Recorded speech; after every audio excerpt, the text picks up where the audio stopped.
time it breaks. Doesn't matter, we go strong.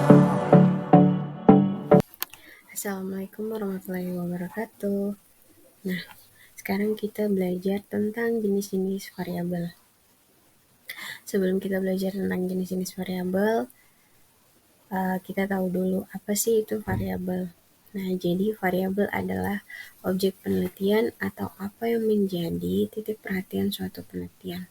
Sedangkan data adalah hasil pencatatan penelitian, baik yang berupa fakta ataupun angka. Nah, berikut jenis-jenis variabel. Variabel terbagi menjadi dua, ada variabel kualitatif atau kategorik, dan ada juga variabel kuantitatif atau numerik. Variabel kualitatif itu adalah variabel yang mengambil nama atau label dan dapat masuk ke dalam kategori. Misalnya warna mata, jadi seperti biru, hijau, dan coklat. Ada juga jenis kelamin, misalkan laki-laki atau perempuan. Kemudian variabel kuantitatif atau numerik adalah variabel yang mewakili kuantitas yang dapat dihitung atau diukur. Misal, jumlah siswa dalam suatu kelas, usia seseorang secara individu, kemudian tinggi badan secara individu. Nah, untuk variabel kuantitatif atau numerik sendiri dibagi menjadi dua, yaitu variabel diskrit dan variabel kontinu. Kalau variabel diskrit itu diperoleh dari hasil perhitungan, misalnya jumlah mobil yang lewat di jalan A atau jumlah mahasiswa yang mengambil mata kuliah basic statistik. Dengan variabel kontinu diperoleh dari hasil pengukuran, misalkan suhu seseorang atau tinggi badan dari seseorang. Nah, apa sih itu variabel diskrit? Variabel diskrit adalah variabel yang dapat mempunyai nilai yang berbeda, terbatas, dan dapat dihitung. Analisis data penelitian dapat merepresentasikan variabel diskrit sebagai bilangan bulat yang mereka kumpulkan dengan cara menghitung. Biasanya, sesuatu yang tidak dapat diukur bukanlah variabel diskrit. Misalnya, himpunan bilangan bulat itu merupakan variabel diskrit karena hanya memuat bilangan.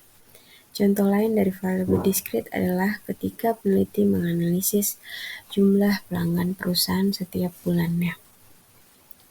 Perusahaan dapat memiliki 1 hingga 10 juta pelanggan, tetapi tidak mungkin perusahaan memiliki 10,568 pelanggan.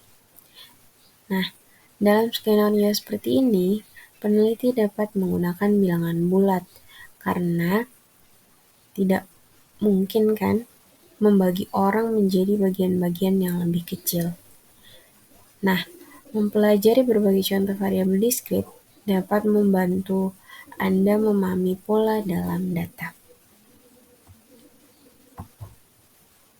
Kemudian, apa yang dimaksud dengan variabel kontinu?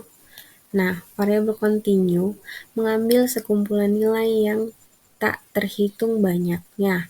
Variabel-variabel ini dapat mengambil jumlah nilai yang tak terbatas dalam satu rentan. Karena nilai potensial untuk variabel kontinu tidak terbatas, peneliti mengukur variabel kontinu dibandingkan dengan menghitungnya. Jadi peneliti lebih memilih mengukur dibanding menghitungnya. Variabel ini dapat mencakup nilai pecahan dan desimal dalam suatu rentan. Misalnya, waktu yang dibutuhkan seorang pelari cepat atau atlet untuk menyelesaikan lomba dari 100 meter atau berat bayi yang baru lahir.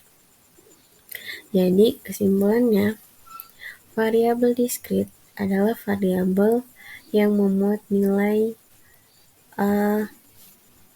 bulat. Nah, sedangkan untuk variabel kontinu itu memuat nilai desimal. Jadi, Kalau peneliti ingin mengukur berat badan, pastinya peneliti menggunakan variabel kontinu. Sedangkan kalau peneliti ingin melihat jumlah, misalkan jumlah siswa dalam satu kelas, pastinya peneliti menggunakan variabel diskrit. Baik, terima kasih. Assalamualaikum warahmatullahi wabarakatuh.